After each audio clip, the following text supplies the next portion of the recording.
And I just want to pay my greatest respect to your father, King, who is an amazing man. I met him early on. He greeted me at the airport at an age that was pretty high up there, and it was about 117 degrees, and he was standing on the red carpet as I came out of the plane. And he's amazing. And when I met his brilliant son, it was at the Oval Office. Shortly thereafter, you came in representing the country, and I called the father. I said, "This guy is fantastic." And I don't know if that helped you or hurt you, but obviously it couldn't have hurt too much, because here you are, right? But we had a great meeting, and the office has changed quite a bit, and we inherited a mess. You actually told me you thought the country was in big trouble. I'm not going to use the exact word that you use. I refuse to say that you thought our country was dead a year and a half, 2 years ago, but our country was in trouble, and now we have the hottest country in the world. You said that also. And we do. We have the United States is right now the hottest country in the world. And between the tariffs and the election, November 5th election, we've done things that nobody can believe. $21 trillion will be the amount invested in the United States or committed to invest in 1 year. So I'm here 9 months, and we're up to almost $18 trillion. Biden, as an example, the Biden administration, if you call it that, it's not to me, it was the Biden lack of administration. There were less than $1 trillion for 4 years. We're going to be $21 trillion for 1 year. I think that's hard to believe. The biggest in history was a certain country, $3 trillion. We're going to be $21 trillion. On top of that, prices are coming down. We inherited a mess with high prices. The worst inflation in the history of our country. We had inflation that was a single full 4 years, the worst inflation in the history of the United States. Gas prices through the roof, and that's after destroying our petroleum reserve, which was meant for wars and big emergencies, not to try and win an election. They opened up the reserve so that people get $3 less in gasoline, and it didn't work. They got about 3 cents less. Because as big as those reserves are, they're peanuts when you're talking about that kind of traffic. And we're rebuilding the reserves. We're doing all of this, and we've done a job. We're also bringing down prices very substantially, and we've already brought them down very, very substantially. Gasoline is way down. I think you'll be seeing $2 gasoline, but we're now at $2.50, $2.45. Some are lower than that. It was $4.50, $5, $6, $3.50, $3.75. Under Biden, all different numbers, but way high. And we have energy way down. But the biggest thing to me, because I know what it means in jobs, is the fact that we're at over $17 trillion, Scott, and we expect to be around $21 trillion in 1 year. And that's many times bigger than in history. The highest number was $3 trillion. And we're going to be at $21 trillion. That means new plants, new AI, new auto plants. We have auto plants coming in from Canada, from Mexico, from Germany, from Japan. Toyota just agreed to invest $10 billion on new auto plants, all American workers. We've never been in a position like this. You can go back to the beginning. Our country has never been in a position like this. And it really is because of the fact that we use tariffs to bring all this money in. And you're going to see the results in a year when these plants start to open up. We have more plants under construction now than at any time in the history of our country. And these are big plants. These are the biggest plants anywhere in the world. And I want to thank you because you've agreed to invest $600 billion into the United States. And because he's my friend, he might make it $1 trillion, but I'm going to have to work on him. But it's 600. We can count on 600 billion. But that number could go up a little bit higher, yes, or I don't know. We'll see. But we appreciate it very much. So Saudi is going to be investing at least $600 billion, and that means investments in plants, in companies, money on Wall Street, and what it really means for everybody that really counts is jobs, a lot of jobs. We have a lot of jobs. So I just want to thank you. We've been really good friends for a long period of time. We've always been on the same side of every issue. I think we've done a great job in wiping out the nuclear capacity of Iran. Nobody else could have done that No other president would have done it. We had the pilots in the Oval Office right here. We were celebrating a very successful attack. So I had them in with that beautiful B-2 bomber that's over there. And they said, sir, for 22 years, we practiced this attack. Our predecessors, these were very young guys, so 22 years, they said our predecessors and us practiced the attack on Iran. But no president ever gave us the go-ahead. 3 times a year they went out and they practiced the attack. Nobody let us do it until you came along, and I let them do it because it was the right thing to do. You can't have a nuclear Iran. And so we put you in a very good position. But I just want to say it's an honor to be your friend, and it's an honor that you're here. And if you'd like to say a few words, but thank you very much. Well, thank you, Mr. President. This relation has been a relation for about 9 decades, and we've been working together for a long time. But today it's a very important time in our history because there is also a lot of things that we're working in the future. We believe in the future of America. We believe in what you're doing, Mr. President, is really creating a lot of good things and good foundation to create more economic growth, more business in America, and it will also your work for the world peace. I believe, Mr. President, today and tomorrow we're going to announce that we are going to increase that $600 billion to almost $1 trillion of investment, real investment and real opportunity by details in many areas. And the agreement that we are signing today in many areas in technology, in AI, in earth materials, magnet, etc., that will create a lot of investment opportunities. So you are doing that now. You're saying to me now that the $600 billion will be $1 trillion. Definitely, because what we are signing will facilitate that. And I like that very much.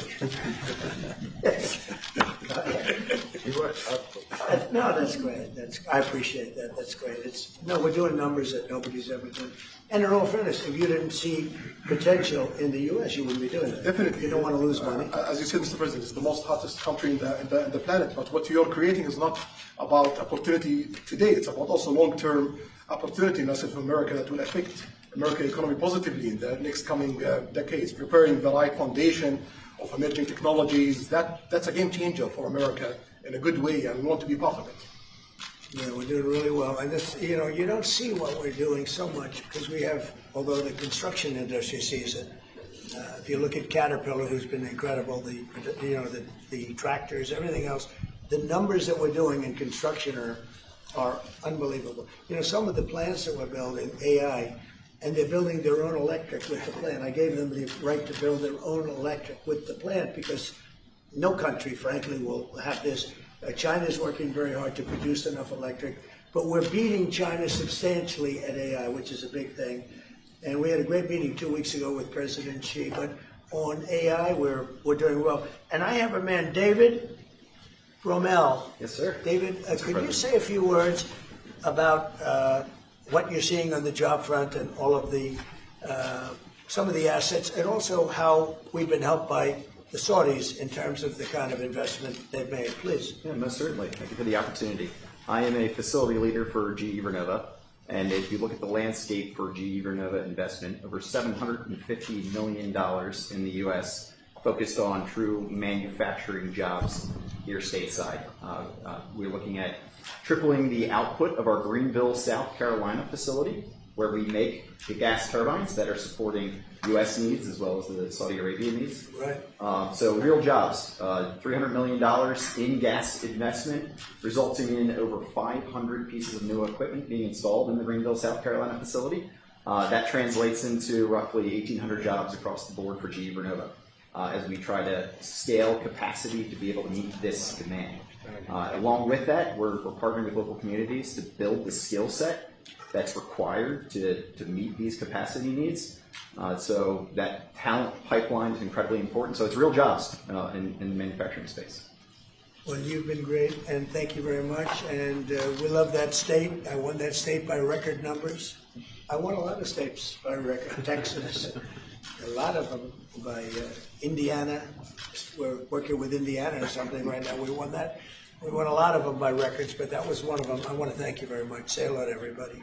Great job. You're doing a great job. Thank you. Appreciate it, Mr. President. So just in wrapping up, we'll take a couple of questions, but I want to just tell you what an honor it is to be your friend. And I very much appreciate the investment of now $1 trillion, okay? And so I'm glad you got that out. I didn't want to be the one to tell them, but that's great news. We keep increasing, Mr. President. I know. Each time the opportunities are just increasing more and more. Well, the opportunities, right? We're doing better. If even if you look back 6 months ago, I mean, now all of a sudden you feel even better. So, and I think we're only going to go in one way. Does anybody have any questions? Mr. President, have you approved the export licenses for advanced chips to Saudi Arabia? The export licenses? We are working on that. We're negotiating that right now. Marco, do you want to talk about that, or Scott? Okay, well, I mean, that's part of what we may have announcements on that later today. But that's what we've been working on is the mechanics by which something like that can be achieved. And it's part of the broader process, part of this broader engagement and cooperation between our two countries. Certain levels of chips. Yeah. And for the Crown Prince, Your Royal Highness, you're talking about $1 trillion of investment. Could the kingdom continue to do that with oil prices in the mid-60s? Yeah, we are not creating fake opportunities to, please America, please President Trump. It's real opportunities.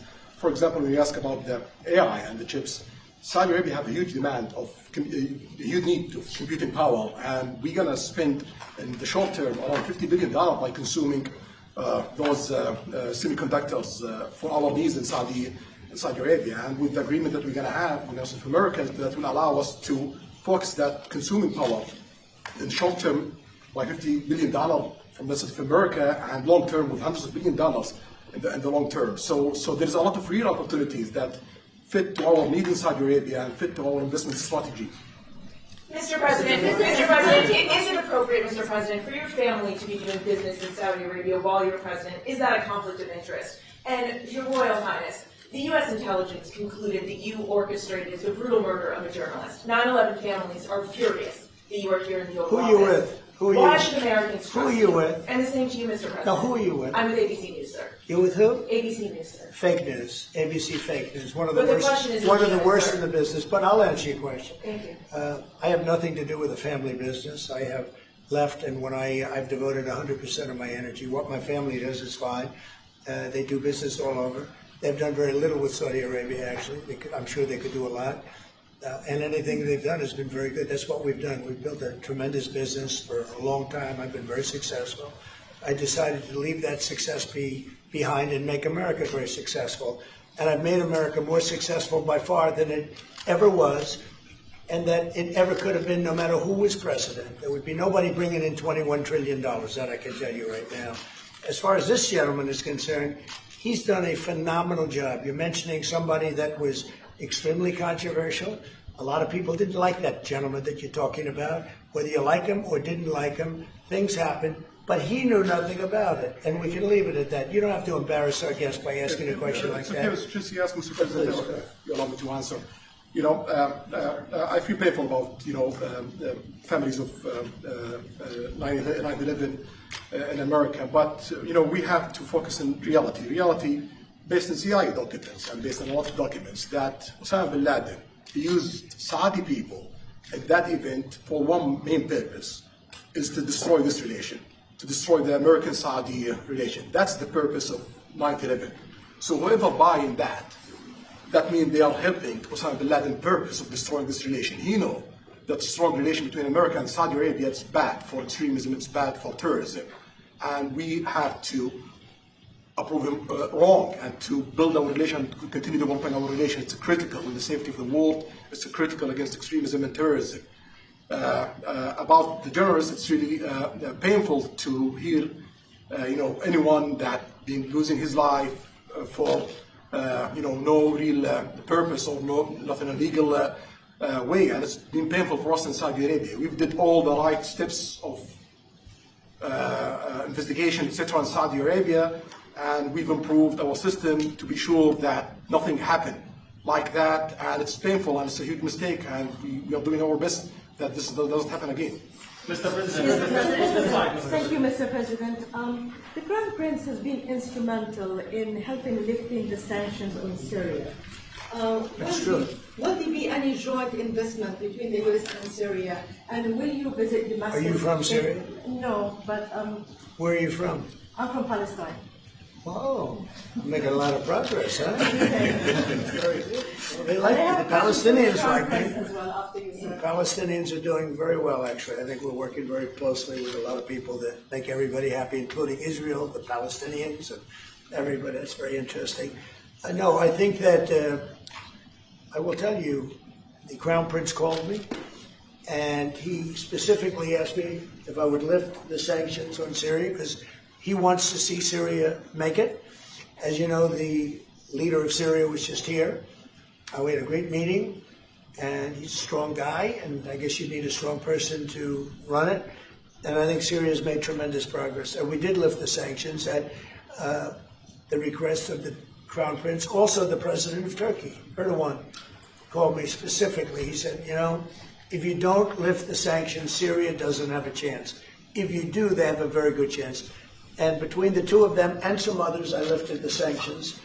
And the results so far have been pretty good. Mr. President, I have a question about the F-35s that are being sold to Saudi Arabia. Are these the same ones that are being used by the Israeli military? And if so, how does that allow for the qualitative military edge for Israel? And then I want to ask you, because you brought up the plight of the Palestinians, are you aware of relocation flights to South Africa that are taking place right now? Which flights? There are relocation flights that are taking place. Some Palestinians are being charged up to $2,000 I'm not a going to seat. South Africa for the G20 because I think their policies on the extermination of people are unacceptable. So I'm not going, so I won't refer to anything having to do with South Africa. South Africa has behaved extremely badly.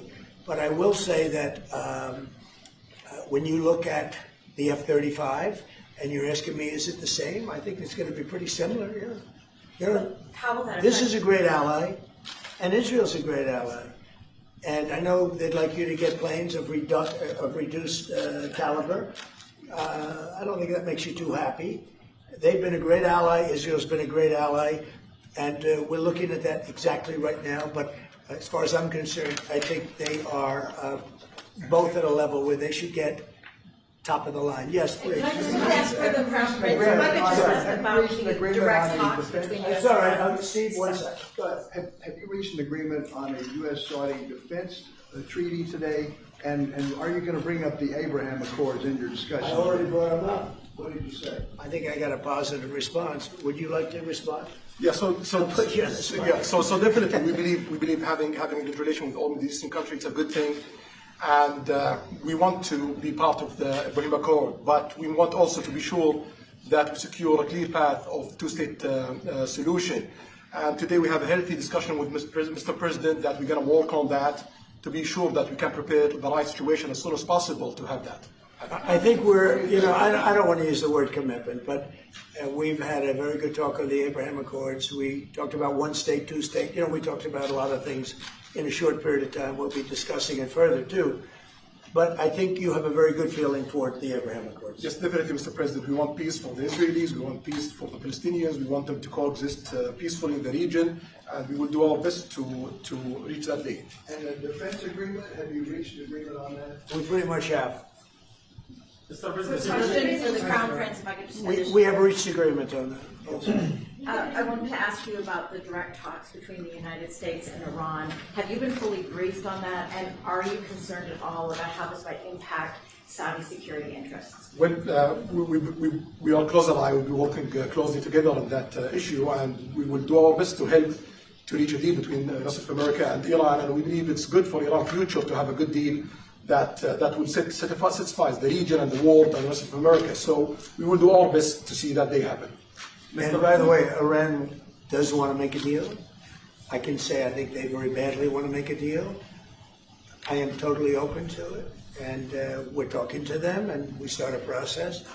But it would be a nice thing to have a deal with Iran, and we could have done it before the war, but that didn't work out. And something will happen there, I think. But they would very much like, I mean, they may say something else, but they would very much like to have a deal. Mr. President, you are going to sell 35 F-35 Say jets. it. You said you are planning to sell the F-35 jets to Saudi Arabia. Yeah. Is it part of the security agreement? And how you assess the defense partnership between Saudi Arabia and the United States? And the question was, Well, I just said it, though. I mean, we're gonna sell them F-35s. That's the only big question. is it part of the security agreement or no? No, we're gonna have a deal. They're gonna purchase F-35s. They're buying them from Lockheed, and it's a great plane. We make, by the way, the best military equipment. You saw that during the Iran little skirmish. We make the best planes, the best missiles. We make the best offensive missiles. We make the best military equipment in the world. Nice.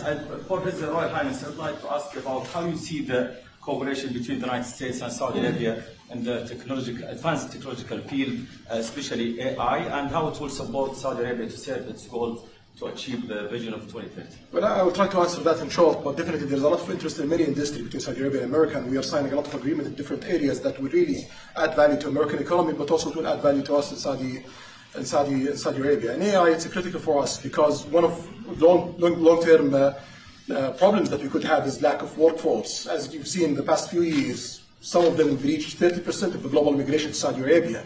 So we know that to assure the Saudi Arabia GDP growing, with the lack of workforce that we have, we need to use a lot of computing power to replace job in the long term. So that's huge demand in Saudi Arabia, and we want to link it to American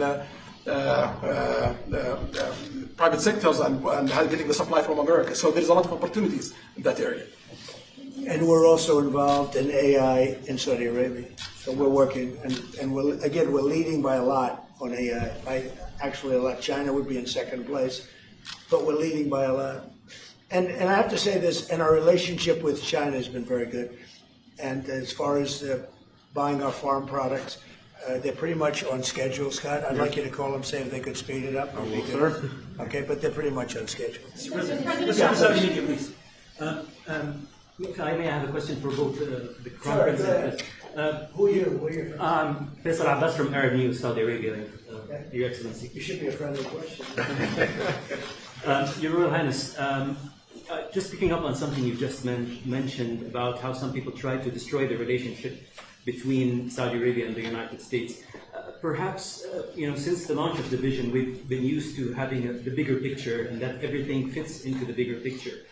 Might you want to elaborate a little bit about where is the relationship, the bilateral relationship, the strategic partnership between Saudi Arabia and the United States heading, and what's the big picture there?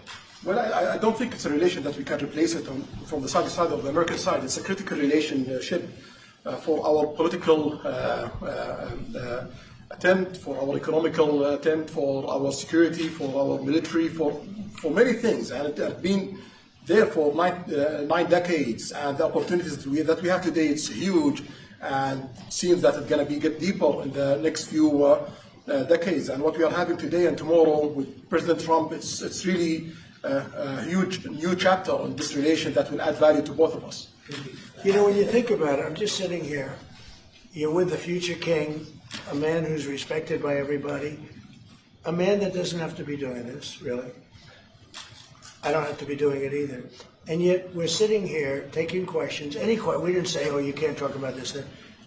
And there's never been transparency like this, even in his country, but there's never been, in our country, that's been acknowledged. But we didn't put restrictions, and I'm saying it's sort of wonderful to be taking questions from all over the world. Everybody's here. This is just a small group representative of tremendous numbers of media that are outside, that are very jealous that these people were so selected. But they're representing a lot of people that are outside. I think it's terrific that we can be sitting here being this open, and I think it's really a wonderful thing. If you don't mind, I have a personal question for you. Okay, here we go. I should have said that. So apart from everything you mentioned in your opening remarks, you forgot to mention that you've de-escalated 7 wars since you started.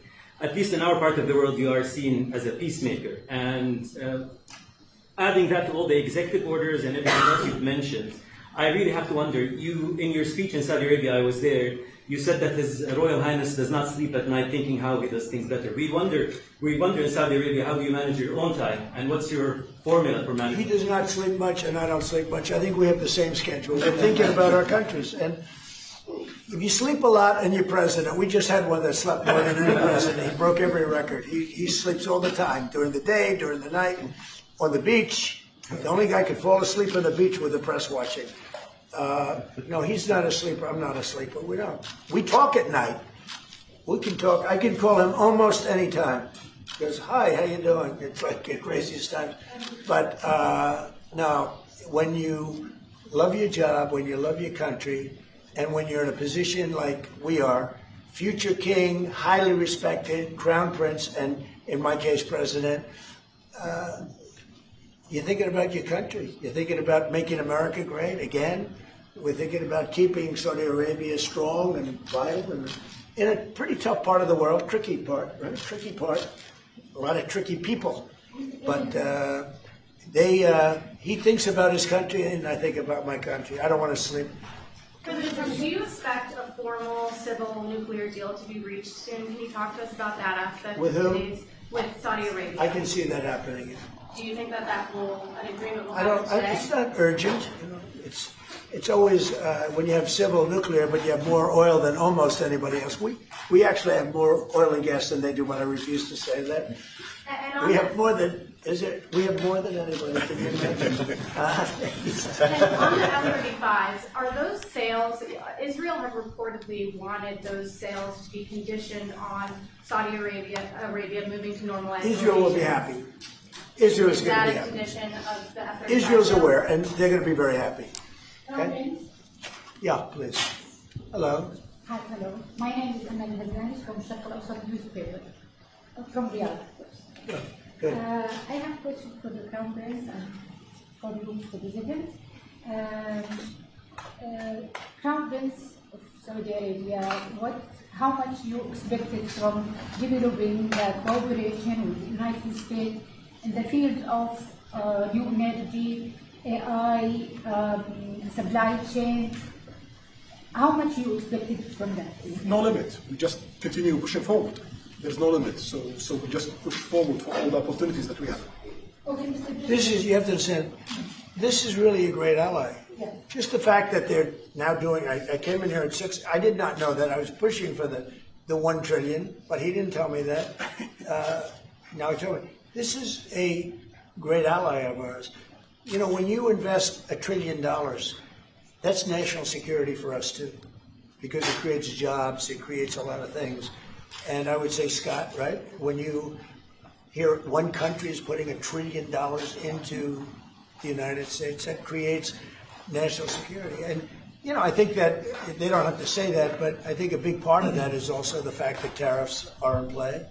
But even beyond tariffs, that's a real ally that will do that, creates a lot of power for the United States. Mr. President, we are also in Saudi Arabia very happy for this much of Saudi right, for the relationship. money is a function here, and of course it's come back for us for benefit. So it's complementary interest.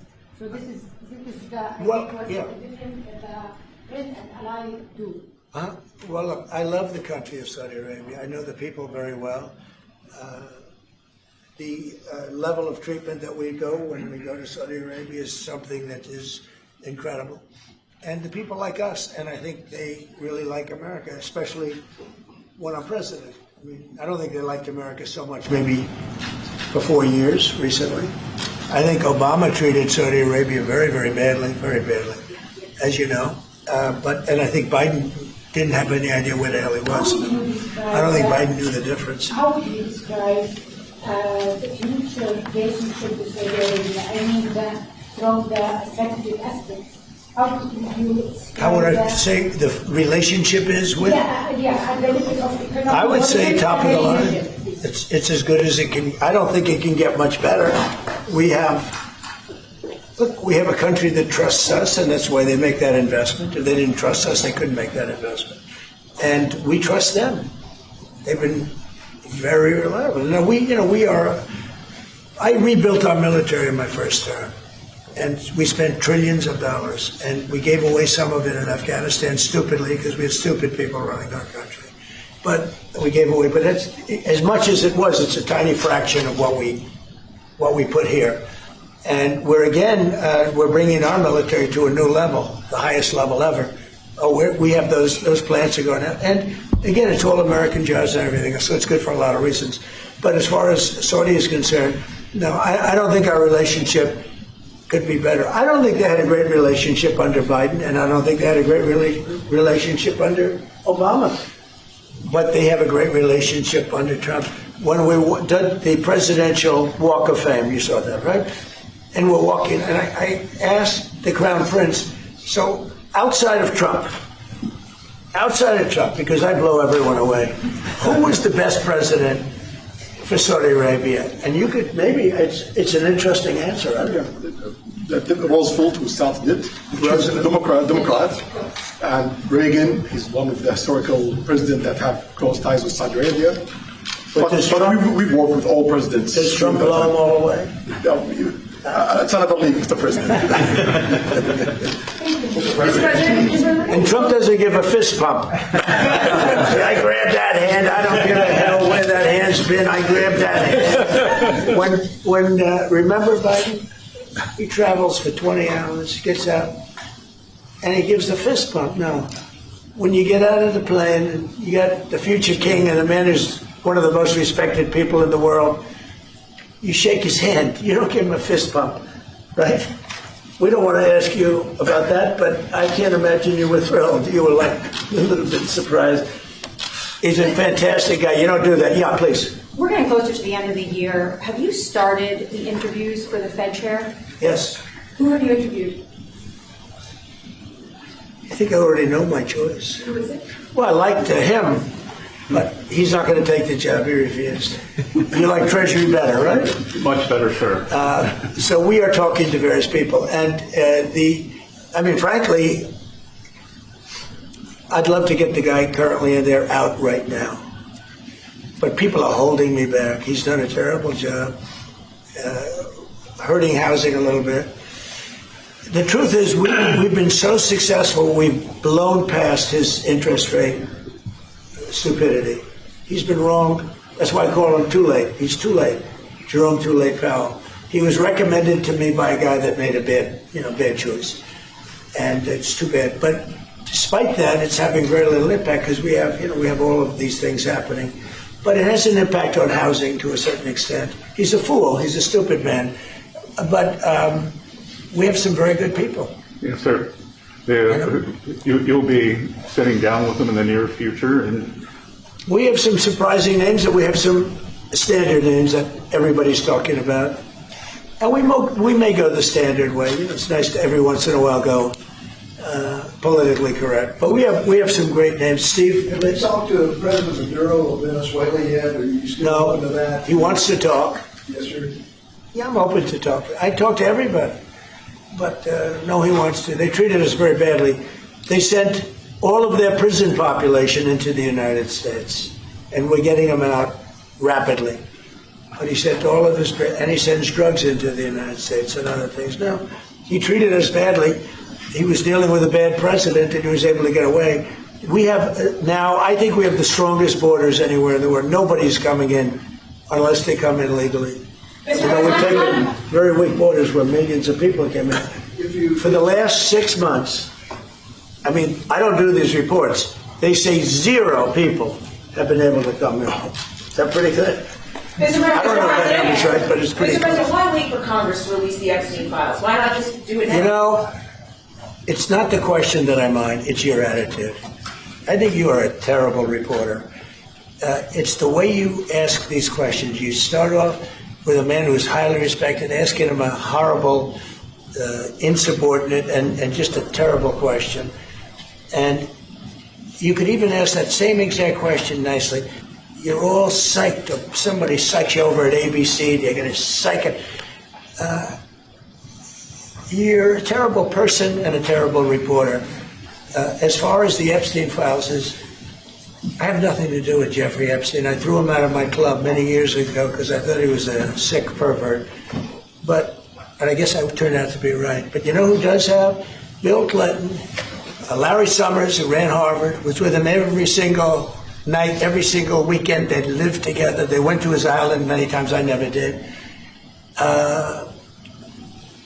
Andrew Weissman, I hear. All these guys were friends of his. You don't even talk about those people. You just keep going on the Epstein files. And what the Epstein is a Democrat hoax to try and get me not to be able to talk about the $21 trillion that I talked about today. It's a hoax. Now, I just got a little report, and I put it in my pocket, of all the money that he's given to Democrats. He gave me none, zero, no money to me, but he gave money to Democrats. And people are wise to your hoax, and ABC's is, your company, your crappy company, is one of the perpetrators. And I'll tell you something. So why not just sign it now? I think the license should be taken away from ABC because your news is so fake and it's so wrong.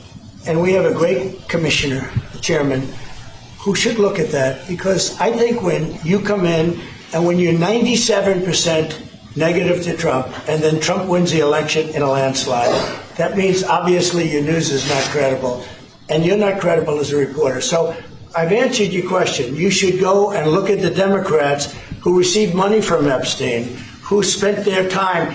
Larry Summers was with him all the time. That creep, the fund guy, was with him all the time. What's his name? Reid Hoffman. Reid Hoffman. I don't know Reid Hoffman, but I know he spends a lot of money on the radical left. Reid Hoffman, in my opinion, should be under investigation. He's a sleazebag. And those are the people, but they don't get any press, they don't get any news, and you're not after the radical left because you're a radical left network. But I think the way you ask a question with the anger and the meanness is terrible. You got to go back and learn how to be a reporter. No more questions from you. Who else has a question? Friends, very quickly, I want to ask you, how much money is Saudi Arabia giving for Gaza reconstruction? Well, we have a discussion about that. Still, there is no amount being It'll be a lot. named, but we will definitely help. Yeah, he's got to. It's very important to him. And a quick follow-up, the International Security Force, given your pledge there would be no U.S. boots on the ground, what is the U.S. role going to be in that, and how do you sort of ratify the allegations that this could undermine Palestine?